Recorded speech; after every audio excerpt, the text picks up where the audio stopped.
Gochiolibo, and today I have with me an award-winning and veteran journalist, environmental journalist. She's Elise Templehoff.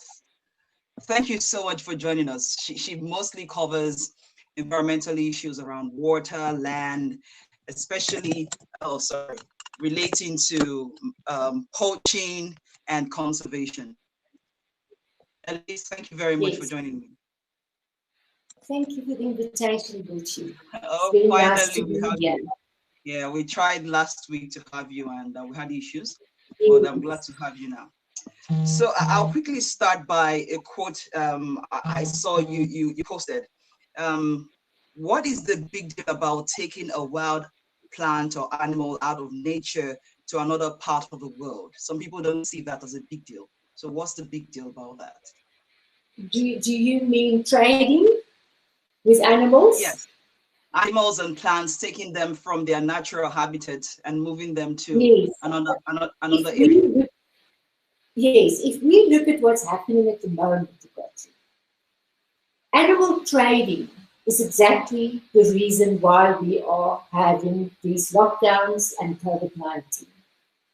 Because we take animals, we trade with them, and South Africa is one of those countries that trade a lot with animals. And they have viruses and bacteria, and they take it with them to other countries where they don't have natural enemies. So what happens? It gets into humans. So there's no buffer where if you take an animal out of its natural environment. Trading with wildlife should stop because Could you it's come not closer to your we can't hear you clearly, Elise. Could you come closer to your computer? Must I come closer? Can you hear me? Yes. Yes, we can hear you and see you Okay, better now. okay, good. So I Um, asked you what is the big deal for so many people? It's not a big deal. It's just, moving them to a different place and they might be able to thrive in the place. the problem is did you hear what I said previously about trading with Yes, animals? That you yes, take them animals out of and their viruses. natural habitat, they take viruses with them, they go to other climate zones, and then there's no natural enemy. So, in other words, you break the ecology. So, what happens then is the host becomes the human body. And that's exactly what happens at the moment with COVID-19. Is it's was taken from the virus. It was in a host or in the body of well, they say a bat, and then it becomes infectious in humans. So, and if, for instance, if you take an elephant, and the only reason why people trade with elephants is to put them in safari parks or in circuses or in a zoo. And these are all old-fashioned um, ideas that we should get away from. Mm.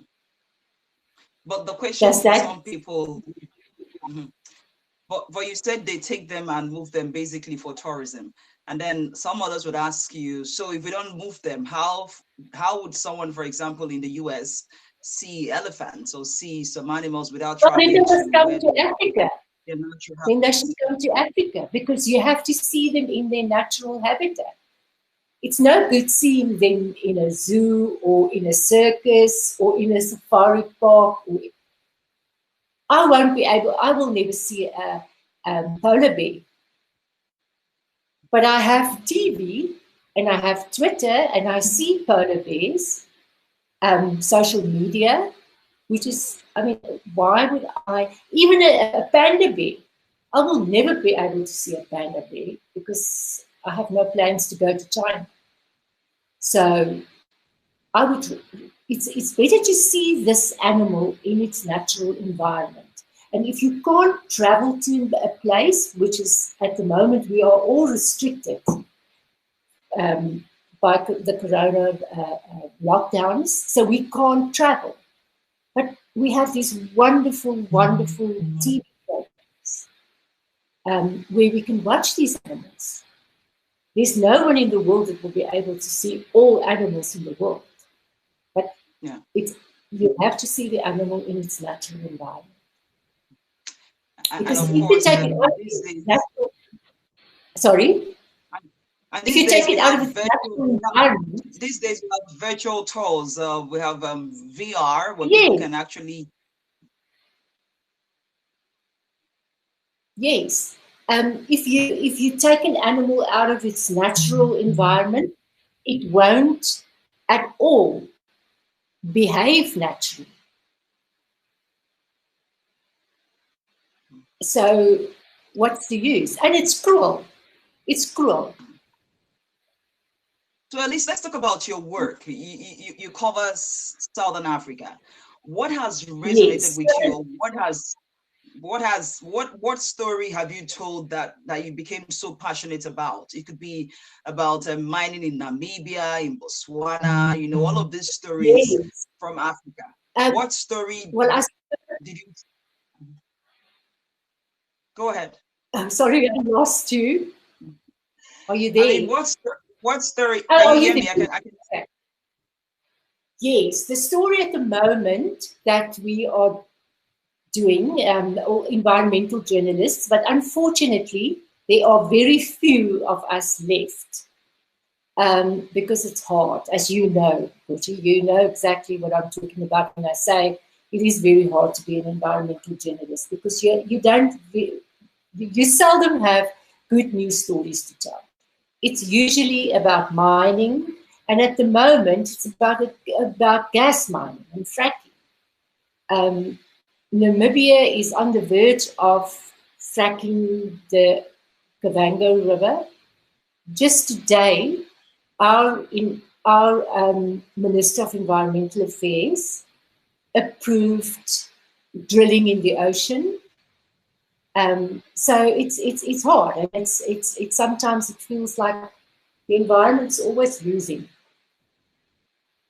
You know, it's as if everything just goes around money and not about the environment. I mean, if you have money, but you don't have an environment, what kind of life do you have? If you don't have nature, what kind of life do you have? What can you buy when everything is gone?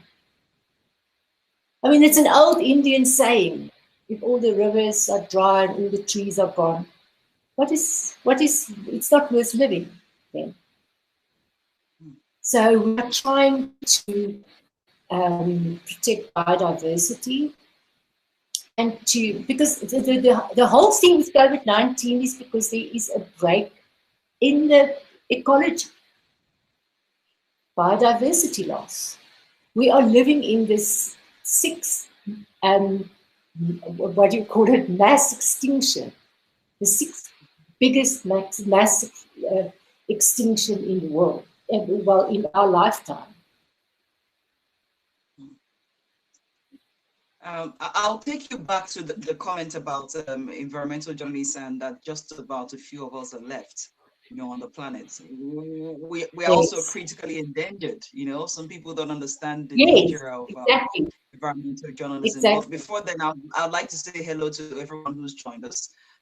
We have so many people joining us. Thank you, Pablo. Thank you, Peter. Thank you, Beachin34, Guy Ovedia. Thank you, The Authentic Lean, IPOP the Netherlands, Queen FR. Thank you very much. So I would like to ask you, how dangerous is the work of an environmental journalist? Give us the figures. We know hundreds of environmental journalists have been killed, you know, so far. How many? I mean, can you imagine how many environmental journalists have been killed? Okay, we get threats. We get yes, people put red flags. They try to you know, sort of belittle you. They, especially with trophy hunting, There's a huge issue about trophy hunting and lion bone trade and lion farms, canned lion hunting and lion farming in South Africa.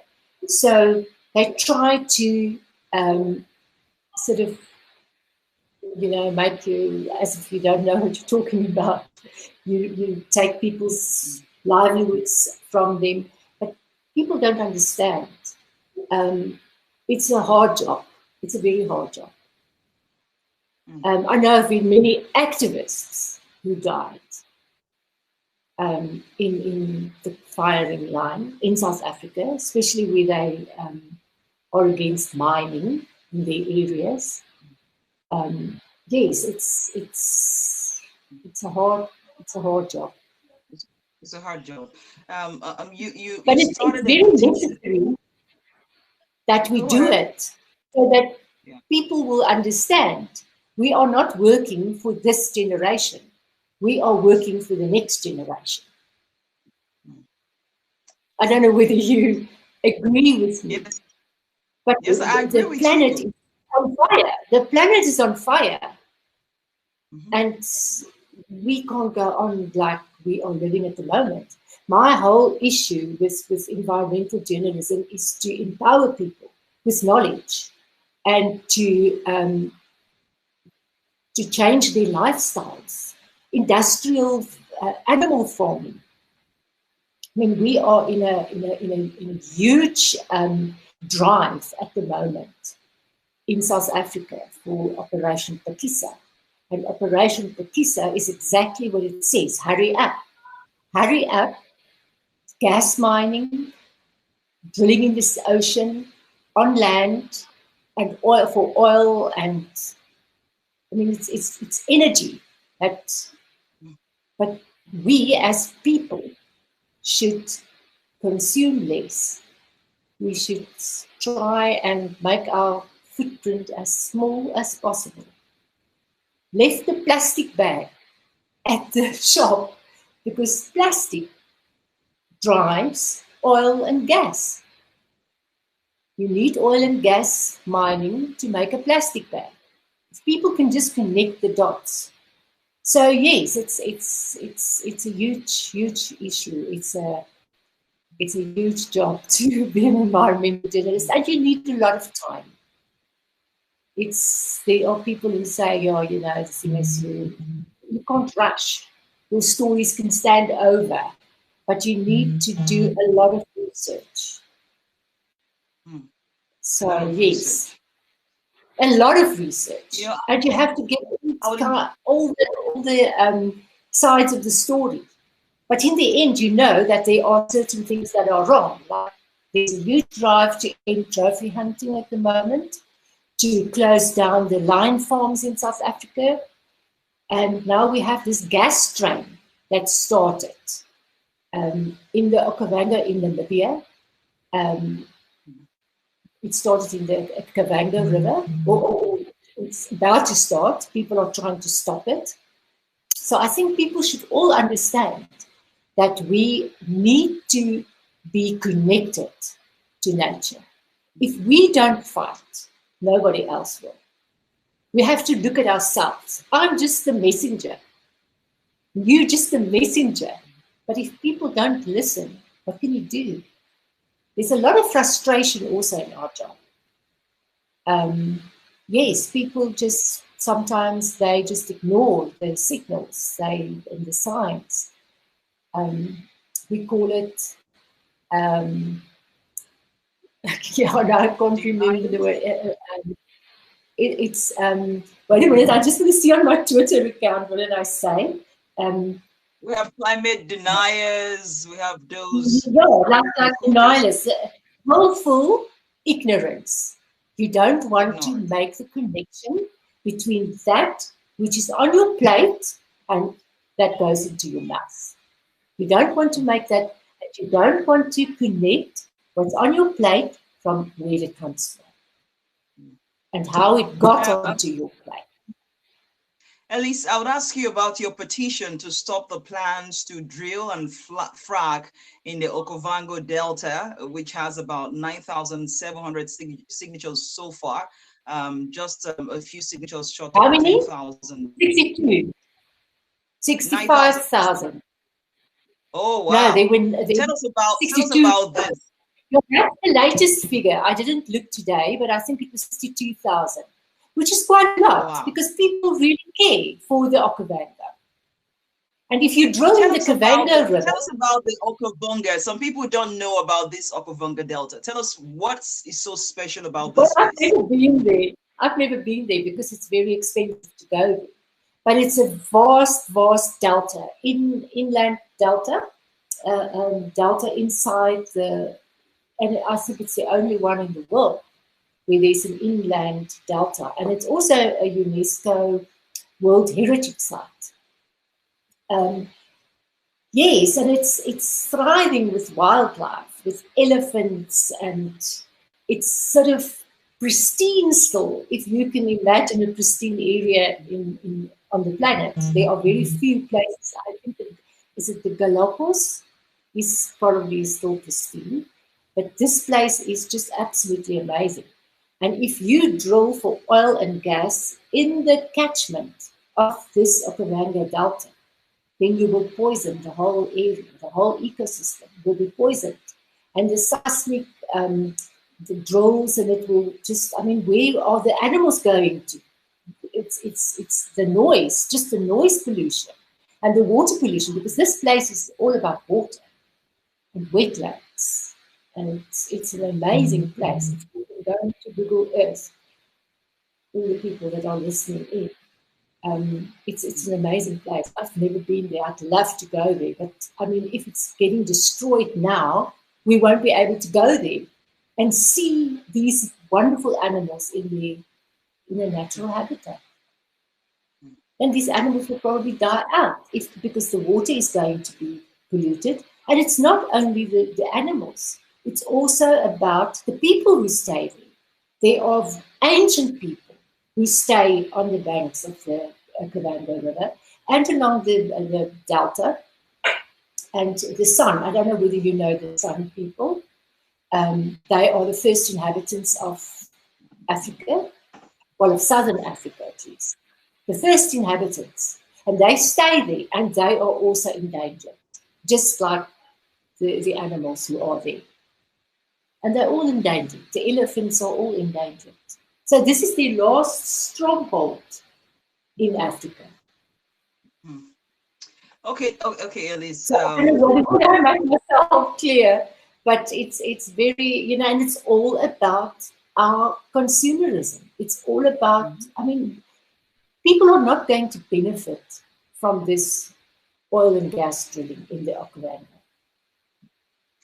So do you think that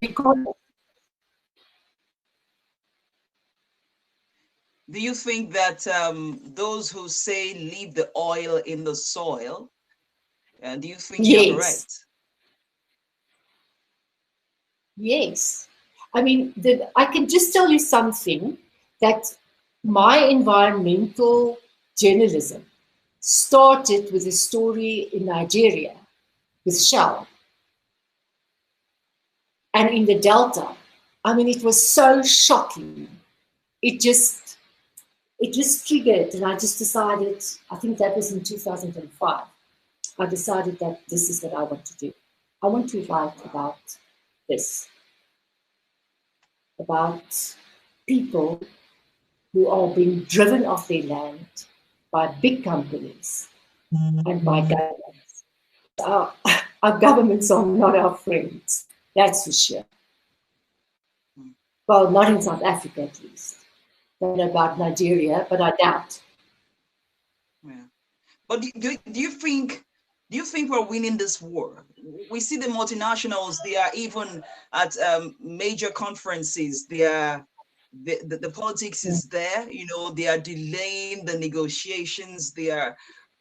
Are we winning this war? Are we ever going to win this war? These are powerful people. I mean, you know what? Because if I think we're not going to win this war, then I would stop today. And if I sometimes think we won't win the war, but I think that if somebody in 20 or 30 years, 40 years, go back into history, they will see that there were people who were fighting for you. If I just think about the gold mining in South Africa, it is shocking to see how our country has been plundered by big companies. We sit with assets wine water at the moment. And the gold that was taken out is in Britain. So, I mean, and we sit with the legacies. We sit with the acid water. We sit with the old gold mines. We sit with the people who are ill, who have silicosis. So, connecting the dots all the time. Very important. So it's important that these things come out, that we know why do we have this legacy? What happened? So we dig and dig and dig and we write it down. So I feel, if we don't win the war, at least the next generation and the next generation will know that, it is on black and white, or it's on a video, or on a television station. They can go to the archives and see that we've fought for them. Yeah, that's really deep. I sound like an activist. I'm not. I'm a journalist. In Ghana, it's also happening in Ghana, the gold mining in Ghana, in Nigeria. Yes. It's happening across Africa. And I would ask you, Elise, do you think there is another scramble for Africa going on? There's another scramble, definitely. Definitely. Now it's oil and gas. Absolutely. Africa's been ripped apart. Africa's been plundered. And the people out there, whoever plunders, think that Africa's people don't understand this. They do. They are the biggest activists. And it's our governments that don't listen to us or to the people. Africans are fighting and voicing. Poorer and poorer. Sorry. Go ahead. No, I just said that Africa is getting poorer and poorer, but Africa has all the rich minerals that's left in the world. But Africa doesn't get the benefit. Africa doesn't benefit from all this. In fact, the people are getting poorer and poorer. And someone across thousands of miles away is getting richer and richer. I mean, having the good life out of the suffering of others. Yes. It really hurts to think about it. Look away and have a good life. But I say again, you have a good life. But what is a good life? A good life is when you hear birds in the morning sing, when you have clean water, when you have clean air, when you have biodiversity, when you have fresh food, not polluted by coal mining and coal-fired power stations, which we have ample of in South Africa. So it's a big battle, but it's a battle that's I mean, it's not just the environmental journalists. We have wonderful NGOs in South Africa who are vigorously fighting for a better life for everybody. Vigorously. That's why some people are advocating that we change the indices of measuring, development. It shouldn't be financial. It should be about, happiness. What's the happiness index? Happiness. What's the quality of life? Absolutely. Yes, I mean, money can't buy that. But that's why, we just keep on fighting. And people sometimes say, I'm an activist, but I mean, I'm a journalist. But you have to be some kind of trying to create change, to bring change in behaviors, in people's minds, to see what happiness really is. I mean, that's sometimes you need to try to find that balance between activism and journalism, which Journalism sometimes is is very really hard. important. It's very hard sometimes, It's when absolutely, it's the biggest struggle you can imagine. But what you do is you stand back and you get both sides, 3 sides or 4 sides of the story. You try that. But now on Twitter, it's not always that easy because. But at the end of the day, the truth is what's the most important. What's the truth? The truth. What is the truth? What is trophy hunting? Is it about conservation or is it about ego and money? What is the truth? Canned lions, our lion farms, it's not about conservation. They can tell you it's about conservation, but those lions, their DNA is compromised because they're inbreeding in it. So what is the conservation behind that? It's not conservation.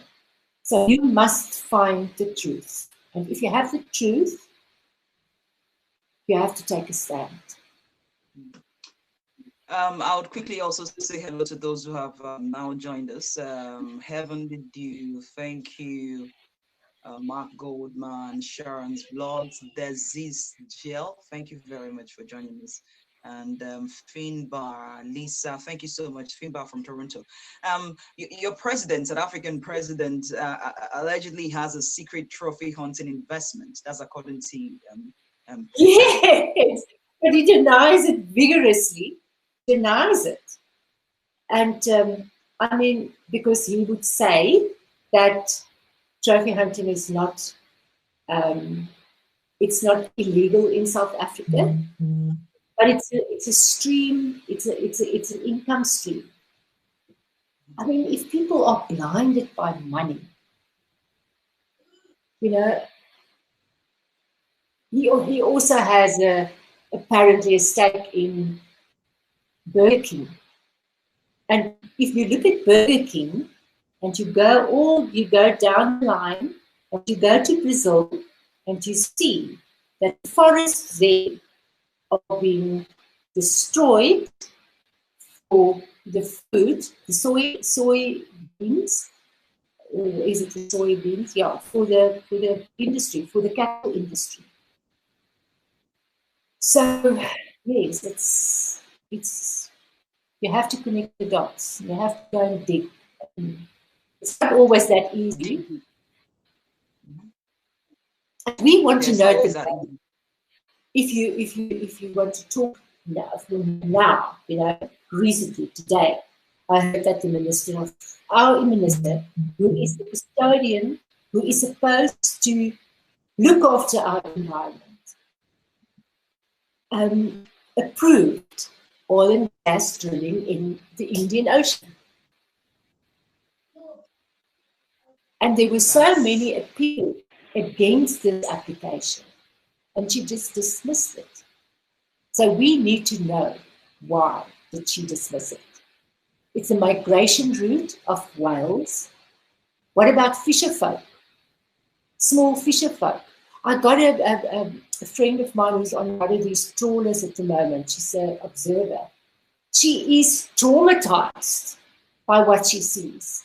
She says that she sent me a WhatsApp once. She said to me, while we are in close communication, she said, of the 4 tons of fish that are being caught by the big trawlers in the sea, 3 tons are bycatch. And they just throw it overboard. Most of it dies. It's shocking. But she takes photographs and she's going to, I hope so, expose it. But I don't want to talk about it now. Because those observers, their lives are also endangered. They just throw them overboard.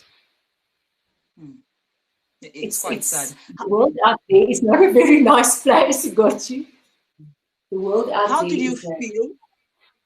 How did you feel when you heard about the oil pollution in Mauritius? Oh, it was absolutely terrible. Terrible. And the thing is, I have a relative who stays in Mauritius. And I mean, what happened to that story? What happened to that captain of that boat? What happened to him? It's like all communication between the outside world and Mauritius, the Mauritian government, just stopped. And there are so many things happening that, you focus on this, you focus on that, you focus on that. So then something just disappears, and there's no time to go back. So I think during this festive time, I'm going to just, go back, because that's what environmental journalists must do. They must go back and see and do follow-ups all the time, and see what's happening, even if it's not a story, so that these people can know that they are being watched. I think pressure groups are also quite, I hope so. Petitions, I don't know, everywhere is a petition. I don't know whether governments listen to petitions, but I mean, what is democracy all about? You have to listen to your people. But yes, it's not a job, it's a passion.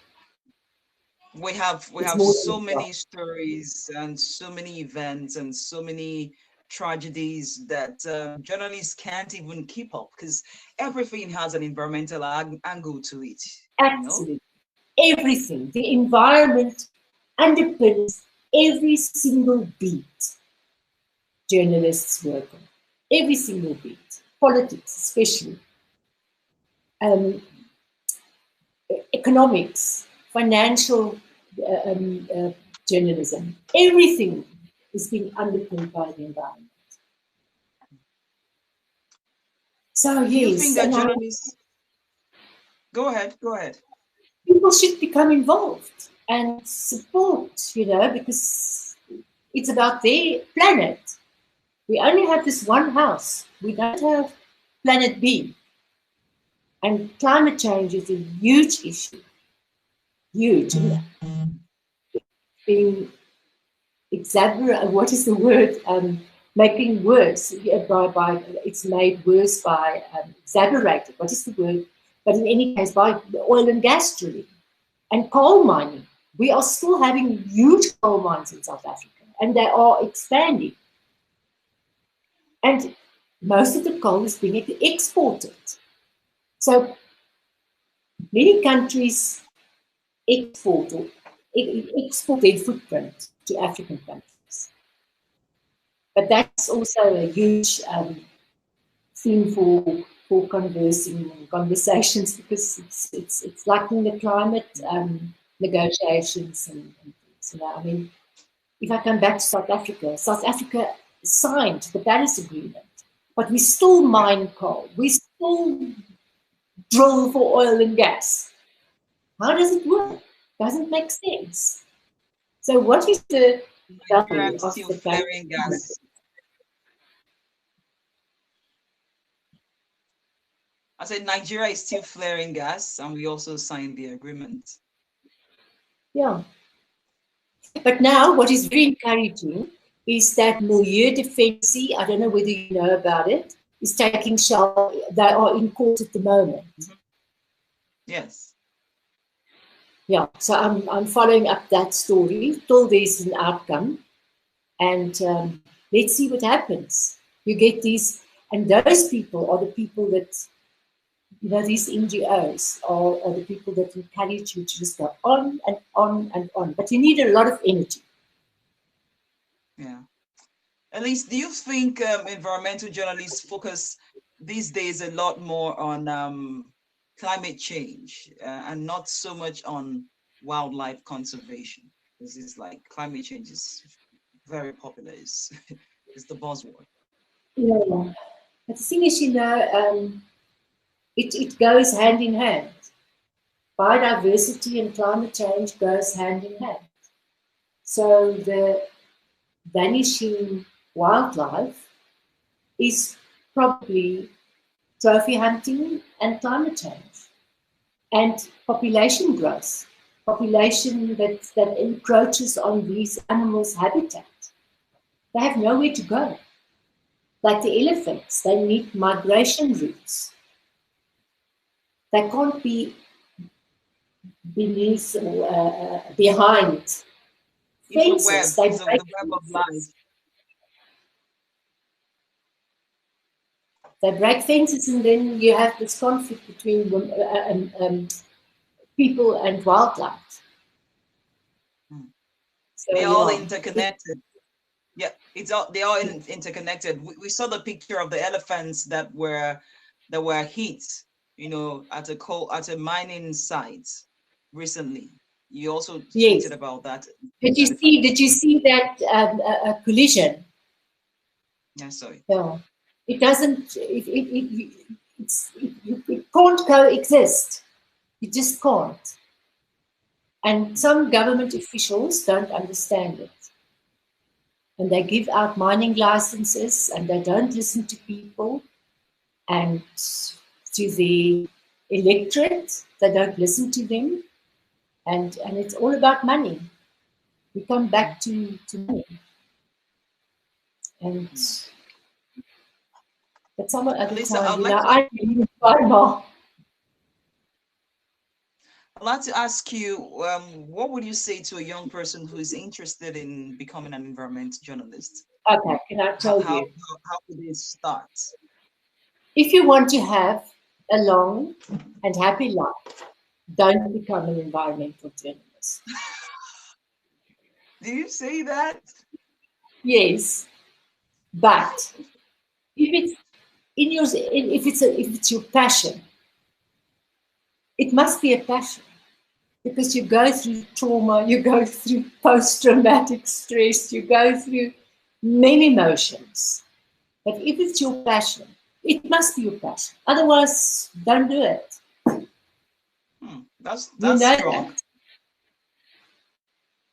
Yes, if you, that's why we also feel. I mean, I think in South Africa we are about 3 or 4 environmental journalists. We only specialize in environment. So, because, I mean, newsrooms are shrinking. Yeah. And people do politics and they do coronavirus and then they forget about the basics of where does this thing come from? Where does it come from? It comes from, it's an environmental emergency. And I try to tweet it, so that people don't forget, because there are so many other stories around COVID-19. But in the end, it is an environmental emergency. It's a crisis. Yeah. And that's what started COVID-19. That's true. And it's nature hitting back. I totally agree with you. Do you think that naming animals and making them individuals would stop trophy hunting or stop poachers from killing these animals that have a name, they have an identity? Do you agree with that? No.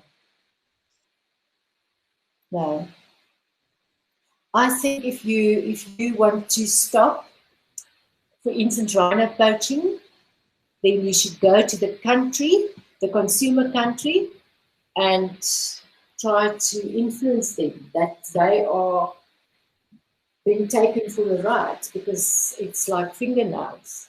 It's not medicine. And trophy hunting is just, I think there is just a big drive, lots of pressure to have stopped. Because, I mean, why do you take out the animal with the biggest horns, with the biggest tusks? Why? It is not conservation. How can it be conservation? If you look in South Africa, for instance, we have a nature reserve in the southern part of our country, Addo Elephant Park. Now, those elephants, it is so interesting that those elephants have tiny tusks, and it is because of trophy hunting and poaching. The genes were taken out of these populations, so they don't have big tusks. I don't know whether you knew about this. Yeah. How many people know about it? Not a lot of people do. Yeah, it's very interesting, but it's their genes they have tiny tusks because the genes have been wiped out. Altered. Yes. Yeah. Yeah, that's sad. That's sad, Elise. Before we round off, you've done this for more than 20 years, since 2005. Is it getting easier? How do you start your day? How do you plan a story? How do you, plan a story? What do you do to Well, I must start a tell story you and that finish the story? How do you manage your job?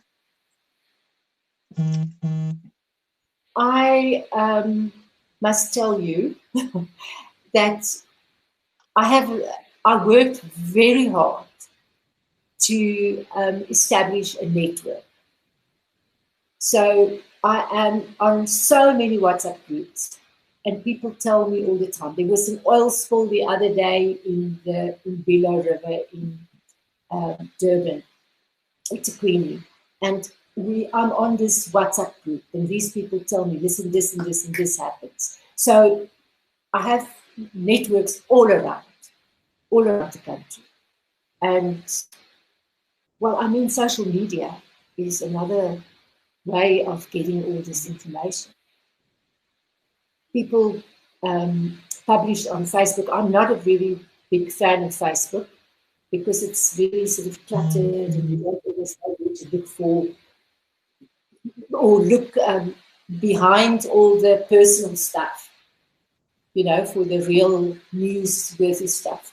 But Twitter is a very, very good place where people post stuff. And, well, eyes on the ground.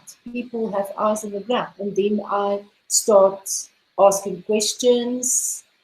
I start early in the morning. Fortunately, I work for the newspapers thing, so I have a deadline, I say 4 o'clock in the afternoon, so I can still, research the story. But I sometimes feel very frustrated because I can't get down to doing a lot of research because there are so many things happening at the moment.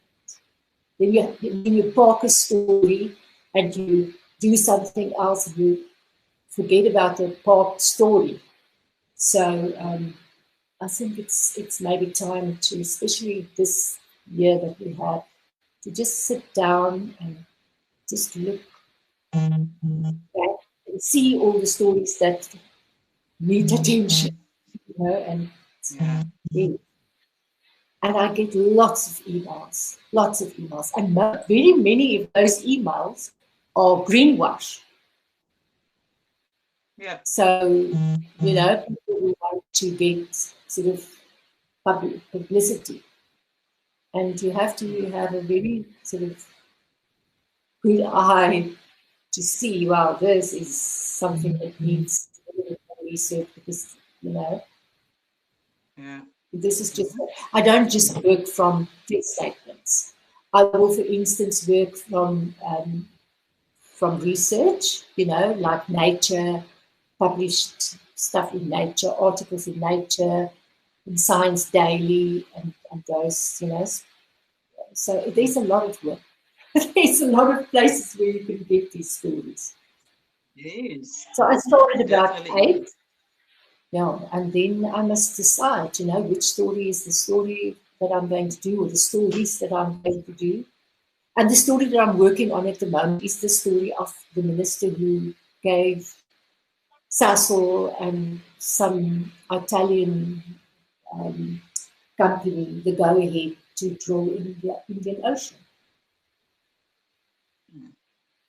I'll look out for that story. I'm researching at the moment. And I'm giving myself 2 days to do the story, 2 or 3 days. And I started working on the story today. And yes, I will probably write it on, not Thursday, because We don't have a paper on Friday, but on Wednesday, or even on Sunday, for Monday's paper. But it has to be researched. Yeah. We look forward to reading that story and many more of the stories that you pursue, and we're so proud of you. We're so proud of what you do. When I met you in 2016 in Morocco. Yeah, we met there, and it was such an amazing event, and it was wonderful. I know that you are an award-winning journalist, so I feel very honoured to be interviewed by you. Thank you very, very much. And yes, we just have to support one another. We have to. And have a blessed festive season. And I hope 2021 is much better than the year that we had. But it was also a wake-up call. I think 2020 was a wake-up call. If you think about it, for us to rethink everything, rethink production, consumption. I hope. Yes. I really hope. Yeah. Yes, and people can just again connect the dots. Why did COVID-19 happen? Consumption, animal trade in animals, industrial farming. I mean, all these pigs. If you see the piggeries in the eastern countries, it's no wonder there are viruses and stuff that creep out there and attack people. I mean, they have these pigs in 3, 4, 5-story buildings where they keep them. And it's just so unnatural. So unnatural. Thank you very much. Thank you so much, Elise. And have a wonderful evening. And thanks to everyone who joined us. And eventually we got it right to have this interview. Yeah, eventually we got this right. Thanks to you, son. And all the very best with your work as well. The wonderful work that you do. Yeah, I wish you the best as well. Thank you, son. And goodbye to everybody else. Bye-bye. Bye.